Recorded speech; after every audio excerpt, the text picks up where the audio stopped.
नमस्कार दोस्तों, हमारे YouTube चैनल पर एक बार फिर आपका स्वागत है।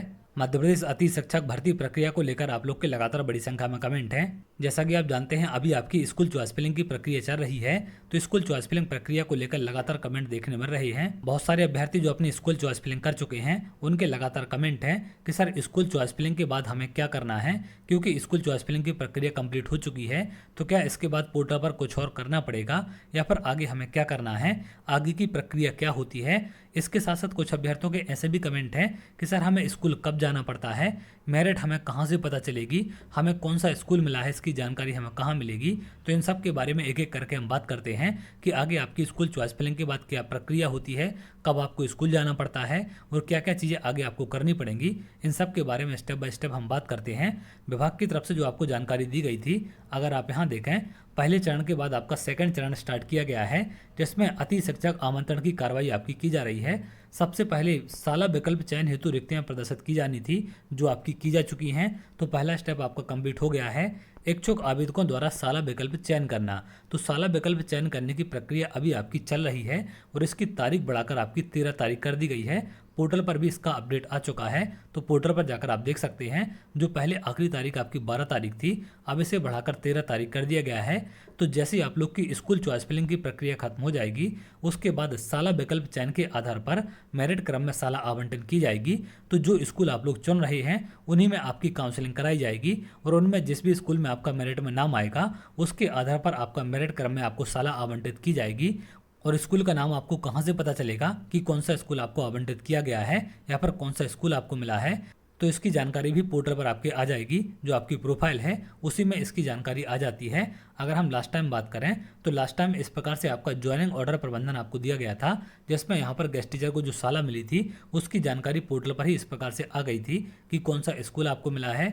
यहाँ पर आपको डाइस कोड मिलेगा, यहाँ पर स्कूल का नाम होगा, यहाँ पर पैनल का नाम है, तो इस प्रकार से आपका नाम आ जाता था। तो इस बार भी नया पोर्टल है, तो उसमें नए तरीके से आपको नाम देखने मिल सकता है और ऑप्शन आपके पोर्टल में ही ऐड हो जाएगा। तो आप लोग अपनी प्रोफाइल लॉगिन करके अपने स्कूल का नाम वहाँ पर मेरिट के आधार पर देख सकते हैं।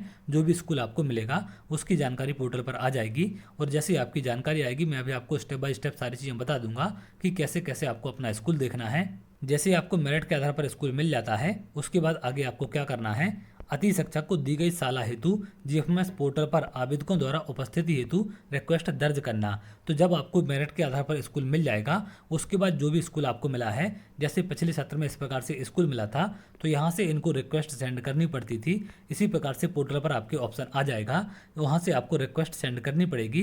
तो जो स्कूल आपको मिला है उसमें रिक्वेस्ट आपको सेंड करनी है। अभी आपको किसी भी स्कूल जाने की आवश्यकता नहीं है और ना ही कहीं पर आपको जाना है, क्योंकि अभी तो आपको ये भी जानकारी नहीं है कि कौन सा स्कूल आपको मिला है। सिर्फ आपसे चॉइस फिलिंग कराई गई है और चॉइस फिलिंग में बड़ी संख्या में अभ्यर्थी स्कूल भर रहे हैं, तो आपको किसी भी स्कूल नहीं जाना है। जब आपको मेरिट के आधार पर स्कूल मिल जाएगा, उसके बाद आपको पोर्टल से ही अपनी रिक्वेस्ट सेंड करनी है और जब आप रिक्वेस्ट सेंड कर देंगे, उसके बाद आपको साला प्रभारी जीएफएमएस पोर्टल पर अति शिक्षक द्वारा की गई उपस्थिति रिक्वेस्ट का प्रमाणीकरण कर एक्सेप्ट रिजेक्ट कर एक्सेप्ट की स्थिति में उपस्थिति कराना।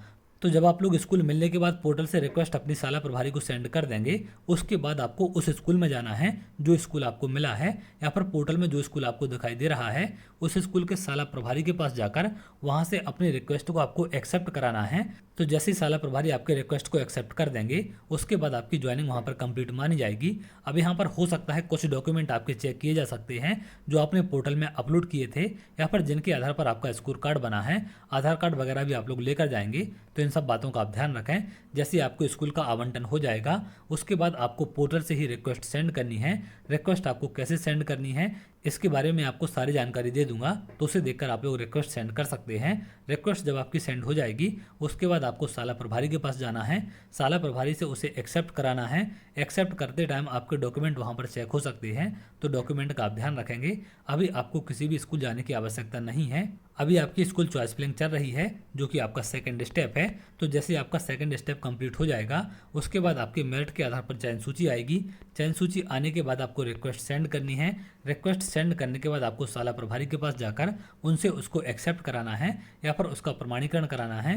तो जैसे वो एक्सेप्ट कर देंगे, उसके बाद ही आपके स्कूल में ज्वाइनिंग मानी जाएगी और आप लोग कंटिन्यू वहाँ पर पढ़ाने जा सकते हैं। तो इस प्रकार से पूरी की पूरी आगे आपकी प्रक्रिया होने वाली है। उम्मीद करते हैं प्रक्रिया को लेकर जो भी आपके डाउट थे यहाँ पर क्लियर हो चुके हैं। तो चलिए आगे अगर आप ऐसी जानकारी चाहते हैं तो हमारे चैनल के साथ जुड़ सकते हैं, जिससे और भी इम्पोर्टेंट अपडेट आपको मिल सके।